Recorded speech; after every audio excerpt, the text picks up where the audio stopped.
में आप सभी का स्वागत करती हूं। जेके न्यूज 18 की टीम की ओर से आप सभी देशवासियों को रक्षाबंधन व 15 अगस्त की हार्दिक शुभकामनाएं। चलिए शुरुआत करते हैं आज की विशेष खबरों की। अखिल भारतीय ब्राह्मण महासभा के राष्ट्रीय अध्यक्ष सुरेंद्र शर्मा का कहना है कि बेशक सरकार राम मंदिर का निर्माण कर रही है, हमें इस बात की बहुत खुशी है कि बीजेपी सरकार की पैरवी करने से राम मंदिर का निर्माण जल्द हो रहा है। लेकिन साथ ही उन्होंने इस बात पर खेद प्रकट किया कि सनातन धर्म परंपरा के अनुसार जब देव सोए हुए हैं, ऐसे में 5 अगस्त को भूमि पूजन करना यह बिल्कुल अनुचित है और इसके मैं खिलाफ हूं। उन्होंने जेके न्यूज 18 के न्यूज चैनल के संवाददाता से बात करते हुए कहा।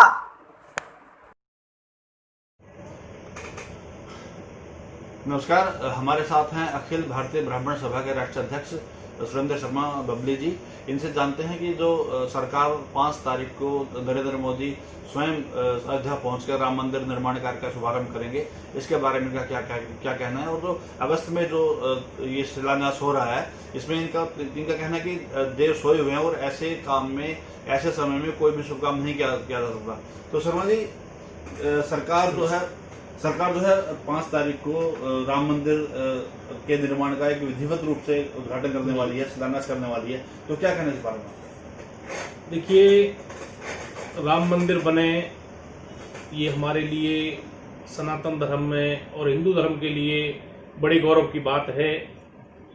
ये बहुत पुरानी मांग है और जन जन की यही पुकार थी कि भगवान श्री राम का मंदिर शीघ्र बने, तो वो सरकार करने जा रही है। सराहनीय कार्य है और हम सरकार की सराहना करते हैं। परंतु एक बात आती है शुभ मुहूर्त वाली बात।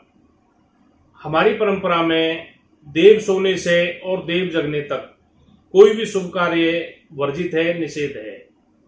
आप नया घर बना लें, नवरात्र में प्रवेश तो कर सकते हैं, परंतु उसकी नींव वगैरह रखने का कोई प्रावधान जब तक देव सोए रहे वो नहीं है। तो अभी आपने इस बारे में बताया कि जो शुभ काम है इस बारे में नहीं हो सकता। आपने वहां पे दौरा भी किया था, आप 3 बार भी बताया आपने कि आप तो 10 दिन के लिए वहां पे होकर भी आए थे। तो आपकी जो हमारे जो शंकराचार्य वगैरह हैं, जो साधु समाज है, उसका क्या सोचना है इस बारे में? देखिए, हमारे व्यासपीठ कथावाचन में और सनातन धर्म में 4 पीठ हमारी सर्वोपरि पीठ हैं। उत्तर में ज्योतिष मठ,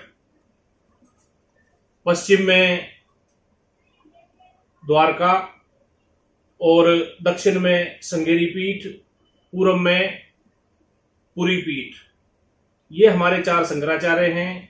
उनमें 2 में स्वरूपानंद सरस्वती जी ज्योतिष मठ और द्वारिका उनके शंकराचार्य हैं। तो उन्होंने भी इसका ऐतराज किया है कि कोई भी शुभ मुहूर्त 5 तारीख को नहीं बनता। हमें मंदिर निर्माण में बिल्कुल भी रत्ती भर ऐतराज नहीं है। सामग्री वहां पे हम भी 9 दिन के दौरे पे थे। कानपुर, लखनऊ, प्रयागराज और अयोध्या शिलालेख बनकर तैयार हैं। सिर्फ शिलालेख एक के ऊपर एक रखना है। मंदिर निर्माण इस तरह करें, ना कि ये दिखावा ऐसा हो कि भी भूमि पूजन करके हम श्रेय अपने ऊपर लेना चाहें, वो गलत है। वेदांती जी महाराज ने पीछे शंकराचार्य जी ने कुंभ के दौरान ही उसकी शुरुआत कर दी थी, तो उसी को शुरुआत सरकार को मानना चाहिए और मंदिर निर्माण करना चाहिए। आप ये कहना चाह रहे हैं कि जो जब से मंदिर बाबरी मस्जिद विध्वंस हुआ 4 दिसंबर से लेके, क्या जब से ही मंदिर का निर्माण कार्य जो है अपने निर्माण कार्य शुरू है, किस्म से कह सकते हैं, वहीं से शिलालेख बनाए जा रहे हैं, निर्माण सामग्री जोड़ी जा रही है, तो क्या सरकार उसी को मान के नहीं चल सकती इस चीज को?